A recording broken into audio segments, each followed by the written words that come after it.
Friends, ಅಪ್ಪನ cooking ಚಾನಲ್ಗೆ ಸ್ವಾಗತ. ಇಂದು ನಾನೊಂದು ಹೋಳಿಗೆ ಸಾಂಬಾರು ಮಾಡೋದನ್ನು ತೋರಿಸ್ತಿದ್ದೇನೆ. ಅದಕ್ಕೆ ಬೇಕಾಗುವ ಮಸಾಲೆ ಪದಾರ್ಥಗಳು: ಒಂದು ಬೌಲ್ ಧನಿಯಾ, ಒಂದು ಬೌಲ್ ಜೀರಿಗೆ, ಒಂದು ಸ್ವಲ್ಪ ಕಾಳುಮೆಣಸು, ಒಂದು ಟೀ ಸ್ಪೂನು ಲವಂಗ, ಅದು ಒಂದು 1/4 ಟೀ ಸ್ಪೂನು, 2 ಸ್ಟಾರ್ ಅನೀಸ್, ಚಕ್ಕೆ ಮತ್ತು ಏಲಕ್ಕಿ. ಇದೆಲ್ಲ ಸ್ವಲ್ಪ ಹುರ್ಕೋಬೇಕು.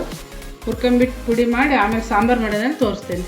ಈಗ ಮಸಾಲೆ ಪದಾರ್ಥಗಳನ್ನೆಲ್ಲ ಹುರ್ಕೊಳ್ಳೋಣ. ಒಂದು ಫ್ರೈಯಿಂಗ್ ಪ್ಯಾನ್ ಇಟ್ಟಿದ್ದೀನಿ. ಈಗ ಒಂದೊಂದಾಗಿ ಹುರ್ಕೊಳ್ಳಿ. ಫಸ್ಟು ಧನಿಯಾ ಹುರ್ಕೊಳ್ಳಿ. ನಿಮ್ಮ ಮನೆಯಲ್ಲಿ ಜನ ಎಷ್ಟಿದ್ದಾರೆ ಅವ್ರಿಗೆ ನೋಡಿಬಿಟ್ಟು ಹಾಕ್ಕೊಳ್ಳ್ರಿ ಧನಿಯಾ ಕಾಳನ್ನ. ನಾನಿಷ್ಟು ನಮ್ಮ ಮನೆಗೆ ನೋಡಿ ಹಾಕ್ಕೊಂಡಿದ್ದೀನಿ. ಎಲ್ಲ ಸ್ವಲ್ಪ ಸಣ್ಣ ಉರಿಯಲ್ಲಿ ಧನಿಯಾ ಕಾಳನ್ನು ಹುರ್ಕೊಳ್ಳಿ. ಫಸ್ಟು ಸ್ವಲ್ಪ ಜೀರಿಗೆನ ಹಾಕೊಂಡು ಸ್ವಲ್ಪ ಹುರ್ಕೊಳ್ಳಿ. ಇದೆರಡು ಆಗಿದೆ. ಮತ್ತು ಈಗ ಸ್ವಲ್ಪ ಚಕ್ಕೆ ಹಾಕ್ಬಿಟ್ಟು, ಏಲಕ್ಕಿ, ಒಂದು ಸ್ಟಾರ್ ಅನೀಸ್ ಒಂದು ಹಾಕ್ಕೊಳ್ಳಿ ಸಾಕು, ಲವಂಗ, ಕಾಳುಮೆಣಸು ಇಷ್ಟನ್ನು ಸಹ ಫ್ರೈ ಮಾಡ್ಕೊಳ್ಳಿ. ಆಮೇಲೆ ಈ ಕೊಬ್ಬರಿನೂ ಸ್ವಲ್ಪ ಬಿಸಿ ಮಾಡ್ಕೊಂಡು ಅದ್ರ ಮೇಲೆ ರುಬ್ಲಿಕ್ಕೆ ಅವಾಗ ತೋರಿಸ್ತೀನಿ ಮತ್ತೆ ಹೆಂಗೆ ಇರ್ತಾನೆ. ಈಗ ಇದಿಷ್ಟನ್ನು ಫ್ರೈ ಮಾಡ್ಕೊಳ್ಳಿ. ಈ ಮಸಾಲೆ ಪದಾರ್ಥಗಳು ತುಂಬಾ ಚೆನ್ನಾಗಿರುತ್ತೆ. ಈ ಹೋಳಿಗೆ ಸಾರು ಮಾಡ್ಕೊಂಡು ಊಟ ಮಾಡಿರಿ. ಈಗ ಮಾರ್ನಿಂಗ್ ಸೀಸನ್ ಸೀಕ್ರಣೆ ಟೈಮಲ್ಲ ಇದು, ಒಬ್ಬಟ್ಟಿಗೆ ತುಂಬಾ ಚೆನ್ನಾಗಿರುತ್ತೆ ಈ ಒಂದು ಸಾಂಬಾರು. ನಮ್ಮ ದಾವಣಗೆರೆ ಸೈಡಲ್ಲಿ ತುಂಬ ಫೇಮಸ್ ಇದು ಒಬ್ಬಟ್ಟಿಗೆ. ಈ ಸಾಂಬಾರು ತುಂಬಾ ಚೆನ್ನಾಗಿರುತ್ತೆ. ಈ ಸೀಸನ್ನಲ್ಲೇ ಮಾಡ್ಕೊಂಡು ತಿನ್ಕೊಳ್ಳಿ. ಇದಿಷ್ಟು ಹುರಿದಾಗಿದೆ. ನೆಕ್ಸ್ಟ್ ಈ ಒಣ ಕೊಬ್ಬರಿ ಇದೆಯಲ್ಲ, ಅದನ್ನು ಒಂದು ಸ್ವಲ್ಪ ಹಸಿ ಇದ್ದರೆ ಸ್ವಲ್ಪ ಫ್ರೈ ಮಾಡ್ಕೊಳ್ಳಿ ಅಷ್ಟೇ. ಇದೇ ಒಂದು ಸ್ವಲ್ಪ ಹೀಟ್ ಇರುತ್ತಲ್ಲ, ಇದಕ್ಕೆ ಸಾಕಿದೆ ಅಷ್ಟೇ. ಆಮೇಲೆ ಇದೆಷ್ಟು ಪುಡಿ ಮಾಡ್ಕೊಂಡು ಸಾಂಬಾರು ಮಾಡೋದನ್ನು ತೋರಿಸ್ತೀನಿ. ಇದು ಮಿಕ್ಸಿ ಮಾಡ್ಕೊಂಬರೋಣ. ಇವಾಗ ಪುಡಿ ಮಾಡ್ಕೊಂಬರೋಣ ಫ್ರೆಂಡ್ಸ್. ಇದು ಹಂಗೆ ಏನು ಎಣ್ಣೆ ಗಿಣ್ಣೆ ಹಾಕೋಂಗಿಲ್ಲ, ಹಂಗೆ ಡ್ರೈಯಲ್ಲಿ ಹುರ್ಕೊಳೋದು. ಇದು ಮಿಕ್ಸಿ ಮಾಡ್ಕೊಂಡು ಈರುಳ್ಳಿ ಹುರ್ಕೋಬೇಕು. ಮತ್ತು ಚೂರು ಕರಿಬೇವಿನ ಸೊಪ್ಪು, ಆಮೇಲೆ ಬೆಳ್ಳುಳ್ಳಿ, ಅದನ್ನು ಒಂದು 5-6 ಗಡ್ಡೆ ಬೆಳ್ಳುಳ್ಳಿ ಹಾಕ್ಕೊಳ್ರಿ. ಸಾಂಬಾರು ಟೇಸ್ಟ್ ಚೆನ್ನಾಗುತ್ತೆ. ಹುರಿಲಿಕ್ಕೆ ಸ್ವಲ್ಪ ಎಣ್ಣೆ,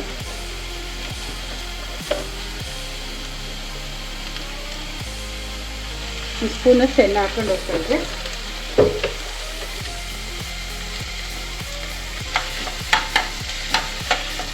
ಈರುಳ್ಳಿ ಬೆಳ್ಳುಳ್ಳಿ ಹುರ್ಕೋಬೇಕು. ಒಂದೆರಡು ಒಣಮೆಣಸಿನ್ಕಾಯಿ ಒಗ್ಗರಣೆಗೆ ಹಾಕ್ತೀನಿ. ಮತ್ತೆ ನಾನು ಹುರಿದ್ಬಿಟ್ಟು ಕರಿಬೇವದನ್ನು ಒಗ್ಗರಣೆಗೆ ಹಾಕ್ತೀನಿ. ಖಾರಕ್ಕೆ ಎಷ್ಟು ಬೇಕಷ್ಟು ಮೆಣಸಿನ್ಕಾಯಿ ಹಾಕ್ಕೊಳ್ರಿ. ಆಮೇಲೆ ಸ್ವಲ್ಪ ಗಸಗಸೆನೂ ಹಾಕ್ಕೊಂಡು ಫ್ರೈ ಮಾಡ್ಕೊಳ್ರಿ. ನಾನು ಪುಡಿಯಲ್ಲೇ ಹಾಕ್ಬೇಕಿತ್ತು.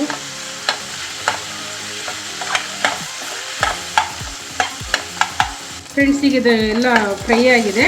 ಈಗ ಇದೇನು ಪುಡಿ ಮಾಡ್ಕೊಂಡಿದ್ನಲ್ಲ ಅದ್ರ ಮೇಲೆ ಸ್ವಲ್ಪ ಮತ್ತೊಂದು ಚೂರು ಇದನ್ನ ಬಾಡಿಸ್ದಂಗೆ ಇದನ್ನ ಹುರ್ಕೊಳ್ಳೋಣ, ಫ್ರೈ ಮಾಡ್ಕೊಳ್ಳೋಣ.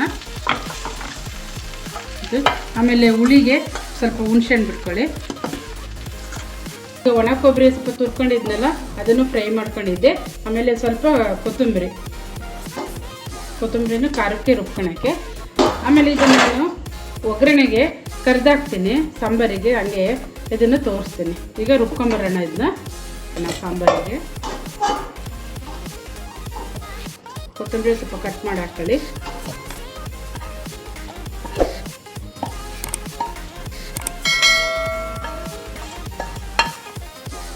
ಇದೇ ನೀರು ಹಾಕೊಂಡು ರುಬ್ಕೊಳ್ರಿ. ರುಬ್ಕೊಂಬರ್ತೀನಿ ಫ್ರೆಂಡ್ಸ್.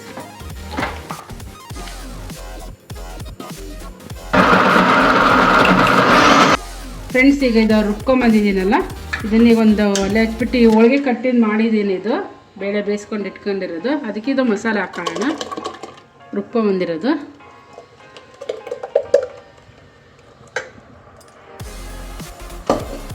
ನಂತರ ಇದಕ್ಕೆ ಹುಳಿ ತಕ್ಕಷ್ಟು ಒಂದು ದಪ್ಪ ಗಾತ್ರದ ಹುಣಸೆ ಹುಳಿ ಅದನ್ನ ಹಿಂಡ್ಕೊಂಡು ಇಟ್ಕೊಂಡಿದ್ದೆ. ಹುಳಿ ಹಾಕೋಣ. ರುಚಿಗೆ ತಕ್ಕಷ್ಟು ಉಪ್ಪು ನೋಡಿ ಹಾಕೊಳ್ಳಿ. ಉಪ್ಪು ಫ್ರೈಯಿಂಗ್ ಪ್ಯಾನ್ ಇಟ್ಕೊಂಡ್ಬಿಟ್ಟು ಆ ಕಟ್ಟಿನ ಹೋಳಿಗೆ ಸಾರಿಗೆ ಸ್ವಲ್ಪ ಒಂದು ಸ್ಪೂನಷ್ಟು ಎಣ್ಣೆ ಹಾಕಿದ್ರೆ ಸ್ವಲ್ಪ ಚೆನ್ನಾಗಿ ತಿರ್ಸ್ಕೊಂಡು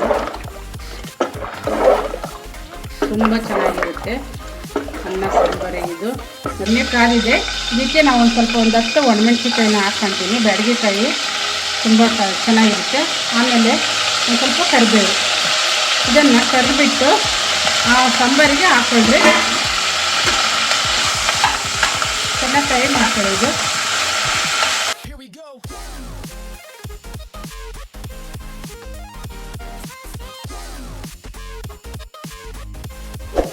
ಈಗ ಫ್ರೈ ಆಗಿದೆ ಫ್ರೆಂಡ್ಸ್. ಇದು ಈ ಸಾಂಬಾರಿಗೆ ಹಾಕೊಳ್ಳೋದು.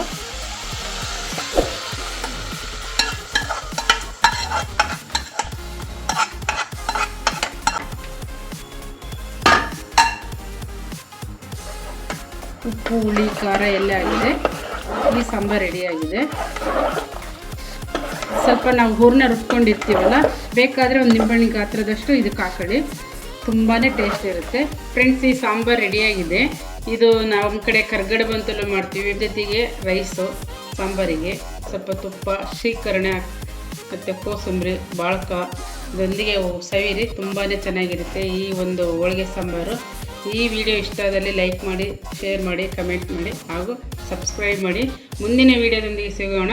ಆಮೇಲೆ ಕರ್ಗಡೆ ಮಾಡೋದನ್ನು ನೆಕ್ಸ್ಟ್ ವಿಡಿಯೋದಲ್ಲಿ ತೋರಿಸ್ಕೊಡ್ತೀನಿ. ಧನ್ಯವಾದಗಳು.